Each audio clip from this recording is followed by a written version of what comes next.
Hello, Western Civ 105. I want to welcome you to week 5 and just say that I'm really happy with much of the work that I'm seeing. I think you guys are all doing great, and I appreciated your patience with me too on the trip to the Philippines. And before I go any, let me just say that it really complemented in terms of the information that I received, that I took in while traveling there, what we were covering historically in our last section about colonization and empire. Now, as I've been here in Thailand, Thailand means land of the free.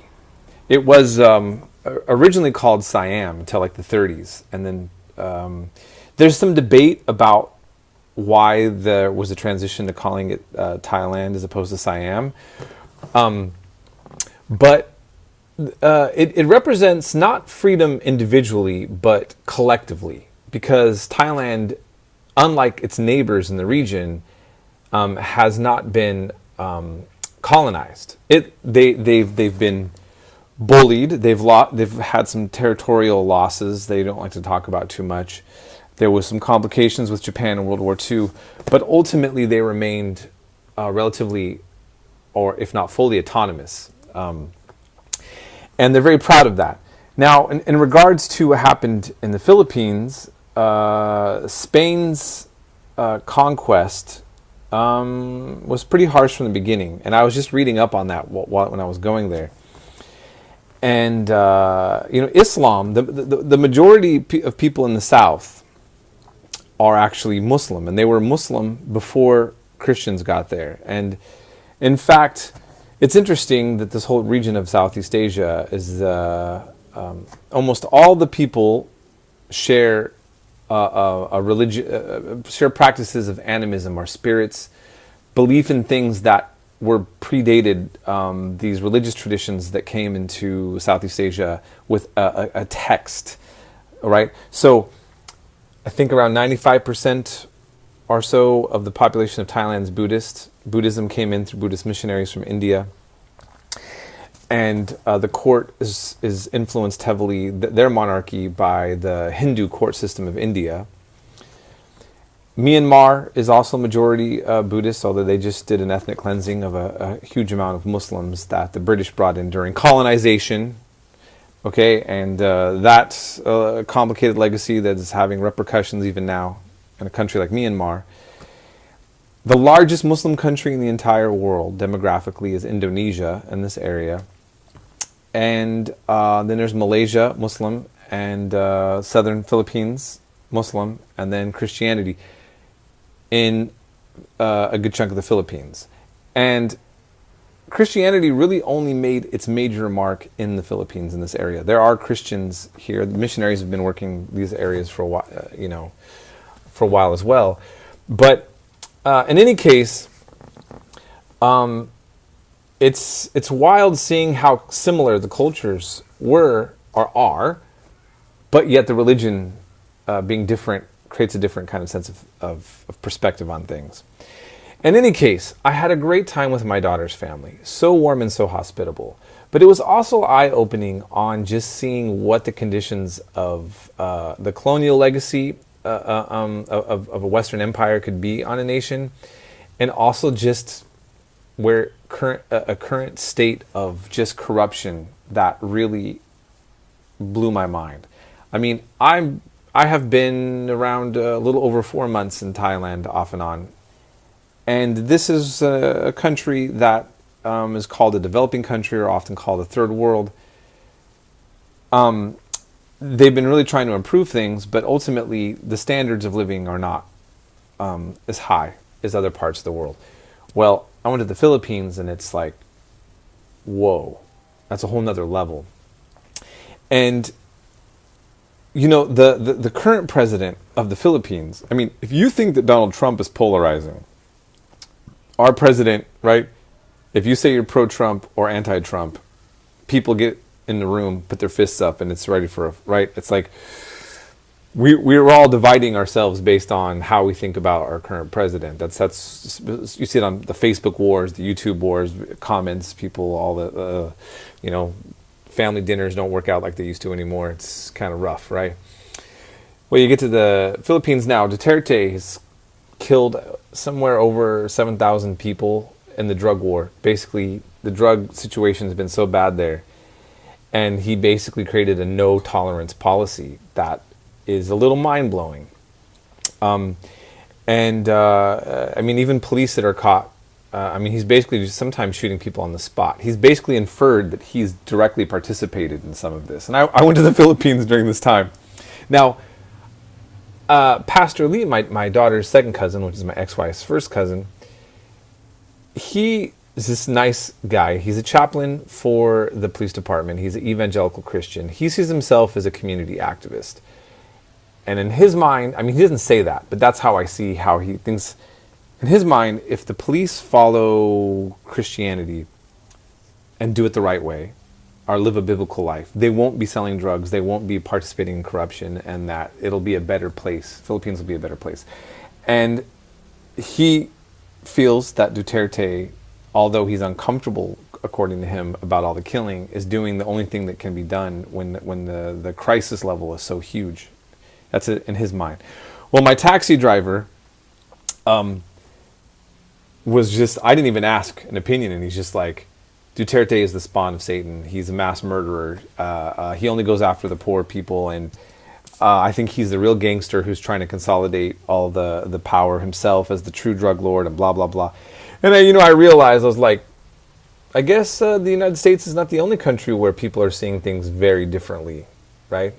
Their interpretation of events and having very strong opinions. And this is interesting too, because in Thailand, there's actually a monarchy that's in power. And even though it's a constitutional monarchy, you can't say anything against the king, which is also interesting, linking in some of the subject matter that we're going to be talking about also, that we've mentioned about absolute kings, and then we're talking about enlightenment. And so in Thailand, it's not common to have political discourse in public. You can't actually, literally, legally, more than 5 people, I don't think, can congregate for a political rally. But as a culture, I think in Thailand, unless you're having beers with some people, they don't really, that's not the kind of stuff you usually talk about as a general rule. That's what I'm seeing, at least as a foreigner at this point. But, in the Philippines, there seem to be a lot of strong opinions. And, Manila is the biggest city I've ever been in. And it's just, bigger is not better for me, in my opinion. That's intense. And it can get really sketchy in some spots. And the poverty is extreme, it's real, and the corruption it's mind-blowing. I went to a police department station up in the north with Pastor Lee, and I went to use a restroom. It was the worst restroom I saw in all the Philippines. And I saw some pretty gnarly ones. I mean, the light didn't work. The sink didn't work. The toilet was not clean. Of course, there's very typical of a lot of the toilets there. There's just 2 buckets of water on there, folks. That's how this works. Okay, and black mold, and who knows what else in the corner. This was the toilet for the police, not the jail toilet area. And the whole building, it's like never had a repair. And it just looks so dilapidated. And the pastor says that sometimes the police have to pay for their own gas for their cars. And I said, no wonder that they're so easily bought off, many of them, by the drug lords and all of that. I mean, when that's the kind of conditions that many of them are living in. And it just really gave me an eye-opening perspective. I mean, here, the Filipinos pay a lot of taxes there, but where's infrastructure? There's so much corruption. I went to the municipality building up in the north, and the toilet area there clearly had never had anybody ever clean it. And this is the place where the mayor, comes. This is a public building. Like, what is going on? And then I thought about the United States, where we had Flint, Michigan, where we have had the case of an unelected official who, I guess to save money or something, diverted a clean water and brought in dirty, bad water that basically poisoned the water of the entire population of Flint, Michigan. And then I said, how did we let that official get away with that? You know, the people from the left and the right politically and all walks of life in America, if ISIS would have poisoned the water, we would have, rallied up the troops. But we can let a corrupt official poison the whole water population and get away with it. Well, then what's the difference between what's happening in America and here in the Philippines or sometimes in Thailand as well? And it just really made me think about all this kind of stuff, and that taxes and infrastructure. People in the Philippines resent their taxes. People in America resent their taxes. When I was in Denmark, my friends told me they love to pay their taxes. And they pay almost 50% income tax. What? Why would they like? Because they get free healthcare, free education. Childcare is free. They get tickets to go to the museum. Their quality of life is really good. So it's not the taxes that are going to be the thing that creates the revolt. It's the problem. It's the infrastructure. It's the use of taxes. It's when a politician, takes that money and siphons it off to their own mansion or whatever. And and I just all of this really made me think about that. And here we are now, also looking at in this next section on the Enlightenment and the way that Europeans in the West started trying to rethink monarchy, God, the church. And it's interesting how that developed in certain countries and not so much in others. And what are the positive legacies of that, and what are the negative ones? These are all just questions that I'm not going to resolve with us here. And these are certainly discussions that when I'm around people I love to have, and they're not going to be resolved. But studying this history that you're learning, and as you get an opportunity to travel, you will just really see how complex the world is. And, what I'm hoping is that, as you're studying history and you're learning all these different things, you will get a chance to explore the world and talk to more diverse groups of people, and maybe realize all the things that where we live, where you live in the United States or other parts of the Western world, that are so wonderful, that are of value and worth holding on to. Other things that we've lost and we're getting worse at, and some things that we never maybe had right the whole entire time. And I don't know. I guess my mind is just kind of all over the place. But I'm here back in Thailand, and I got to go to immigration tomorrow again and try to figure out some stuff if I want to stay longer. In any case, I'm grading. You guys are working hard. Be good to one another, and contact me if you have any questions.